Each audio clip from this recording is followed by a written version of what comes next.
Bonjour Alain Tellier, vous êtes ici pour nous parler de votre atelier écriture théâtrale. Est-ce que vous pouvez commencer par vous présenter, s'il vous plaît? Mais donc, je m'appelle Alain Tellier, vous venez de le dire. En fait, j'ai eu plusieurs vies, mais j'ai toujours voulu écrire. D'abord, j'étais comédien. J'ai été beaucoup journaliste à la télé et à la radio, mais je crois que j'ai fait tout ça en attendant d'être vraiment auteur, c'est-à-dire que j'ai emmagasiné beaucoup d'informations et le plus d'expériences possibles, de lecture, de films, de rencontres, de voyages. Parce que être écrivain, c'est ça, c'est surtout accumuler beaucoup de souvenirs, beaucoup d'impressions, même si des gens comme Radiguet ou François Sagan ont publié à 20 ans, je pense qu'ils venaient d'une autre planète. Donc en fait, je suis écrivain, je dirais, depuis le lycée, parce que j'aimais faire des bonnes dissertations. C'est comme ça, je crois, qu'on découvre qu'on a un petit talent, un petit don, ou en tout cas une petite aisance. Et je n'ai pas arrêté depuis ma terminale de cultiver cette petite aisance qui devient maintenant un métier. Quel est le meilleur moment de votre vie d'écrivain? Le meilleur moment dans mon histoire, ça a été la sortie de mon dernier roman, qui a été Stella Finzi chez Robert Laffont il y a un an, parce que je crois qu'il a été reçu comme je n'osais pas l'imaginer par la critique et par les lecteurs, enfin, surtout par les lectrices, parce qu'il y a plus de femmes qui lisent que d'hommes, malheureusement. Sinon, ma belle expérience d'écriture théâtrale, puisqu'on parle de théâtre beaucoup avec vous, c'était Le Dernier baiser de Mozart, avec Delphine Depardieu au Pied Montparnasse, parce que j'ai vécu ce que c'est que écrire une pièce qui n'est pas facile, se dire qu'elle sera peut-être jamais montée et l'avoir quand même sur scène à Avignon et au Théâtre Montparnasse, merveilleusement interprétée. Elle avait été nommée aux Molières, Delphine Depardieu, et avec des requiems de Mozart dedans, avec des sonates, avec donc voilà, et un hommage à Mozart que j'ai tant aimé faire. Donc l'avantage d'écrire des romans et du théâtre, c'est qu'il y a à la fois le romanesque qui est vraiment un bébé que l'on fait tout seul, si j'ose m'exprimer ainsi, et le théâtre qui, lui, à contrario, vous amène vers les autres et crée un travail d'équipe et fait vivre une aventure humaine. Le roman est une aventure humaine avec soi, le théâtre, une aventure humaine avec les autres. Qu'est-ce que vous appréciez dans l'idée d'animer un atelier? Ben, je trouve qu'il y a un moment où on peut transmettre. C'est vrai que j'écris donc depuis 1976 à peu près, on est quand même en 2021, ça ne nous rajeunit pas. Et donc effectivement, il y a quand même un moment où d'abord on a du temps, je ne suis pas tout le temps en train d'écrire ou de faire des articles ou de me promener ou de faire rien du tout. Et donc on se dit ce temps peut être utilisé à la transmission. Pour parler d'une chose très privée, je n'ai pas d'enfant, donc je n'ai pas la chance de pouvoir transmettre quoi que ce soit à qui que ce soit. L'école des mots, en plus, c'est une rencontre sublime que j'ai fait grâce à cette personne qui est aussi mon éditrice, qui est merveilleuse, qui s'appelle Jessica Nelson. C'est elle qui m'a présenté à la direction des mots et j'avoue avoir trouvé une école, et je ne dis pas ça par forfanterie ni faillotage, d'une rigueur, d'un accueil et d'un professionnalisme dont je pense que les élèves sont contents, en tout cas les professeurs le sont. Donc c'est évidemment le goût de transmettre, le goût de dire ah ouais, écoutez, moi j'ai appris tout ça, si je peux vous faire gagner du temps, parce qu'il m'a fallu beaucoup d'années pour comprendre des choses, comment on bâtit une histoire, comment on bâtit une pièce, à quoi doit ressembler un dialogue de théâtre. Donc effectivement, c'est bien si je peux faire gagner du temps à des gens. Et alors justement, vous animez à l'école un atelier consacré à l'écriture théâtrale.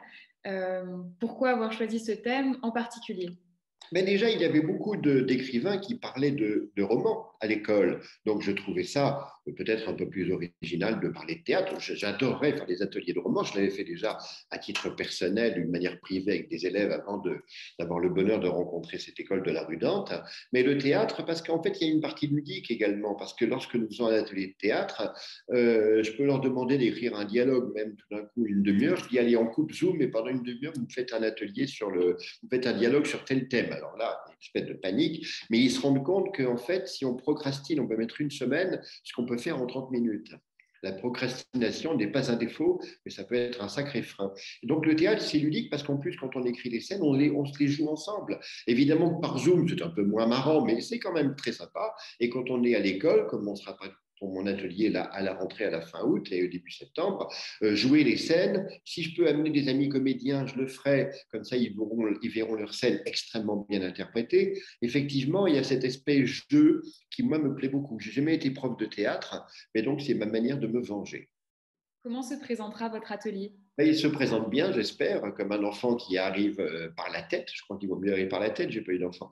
Ben, il se présente comme déjà une grande partie théorique où je parle vraiment de l'histoire du théâtre, de la dramaturgie. Il y a évidemment une terminologie Qu'est-ce que c'est qu'un climax? Qu'est-ce que c'est qu'un paiement? Qu'est-ce que c'est qu'un protagoniste? Qu'est-ce que c'est qu'un antagonisme? C'est une cuisine, c'est un livre de cuisine, la dramaturgie. Ce n'est pas des choses qui tombent du ciel. Je ne dirais pas qu'il y a des sauces obligatoires et qu'il y a des schémas obligatoires, mais malgré tout, si on en suit quelques-uns, ça peut nous aider à en inventer d'autres qui n'appartiennent qu'à nous. Donc, mon atelier, il y a une grande partie où je leur parle de l'histoire du théâtre, je leur pose des questions sur ce qu'ils ont aimé, sur ce qu'ils aimeraient, des films qu'ils ont vus, des pièces qu'ils ont vues, on essaie de faire un amalgame là-dessus, et surtout, je leur montre que quand on écrit du théâtre, comme un roman, on s'inscrit dans une histoire. L'histoire du roman et l'histoire du théâtre, ça n'a pas commencé avant-hier.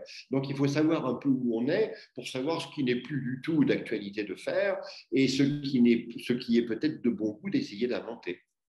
Et quel est l'exercice que vous aimez donner aux participants de votre atelier? Ben, ce sont des thèmes souvent. Voilà ce que j'aime. Alors, je leur dis parfois, la dernière fois, je leur ai dit faites-moi une scène dans laquelle il y a de l'ironie dramatique. L'ironie dramatique, c'est une scène dans laquelle le public sait quelque chose que le personnage ne sait pas. Il y en a beaucoup dans le cinéma. Après, on s'aperçoit qu'on faisait de la prose sans le savoir, en tout cas qu'on a vu de la prose sans le savoir, parce que les de E.T. à Sophocle, de Apocalypse Now à tout ce qu'on veut, à Tchekhov, en fait, les règles de dramaturgie sont souvent les mêmes. Donc, effectivement, j'aime bien leur donner parfois soit un thème très précis, une rencontre amoureuse, une rupture, les grandes choses de la vie, un deuil. Vous savez, les grands thèmes de la vie, il n'y en a pas de millions. Il y a l'amour, il y a la mort, il y a l'enfance, il y a les séparations, il y a la trahison. Bon, voilà. Mais j'aime bien aussi donner je leur dis, faites-moi une scène dans laquelle il y a un climax de dingue. Alors, je dis lequel ça va être. Et puis, ou alors un paiement de dingue, c'est-à-dire vraiment une espèce de formule à la fin de laquelle on est vraiment surpris de ce qui se passe. Ou bien un coup de théâtre. Voilà. J'aime bien donner des exercices qui ensuite permettront de se dire, tiens, si dans cette scène, je mettais un coup de théâtre. Voilà, ça leur sert ensuite, vous savez, mais c'est toujours agréable et parfois les meilleures scènes ne sont pas forcément celles qu'on attendait. Merci beaucoup, Alain. On vous retrouve très rapidement dans votre atelier écriture théâtrale.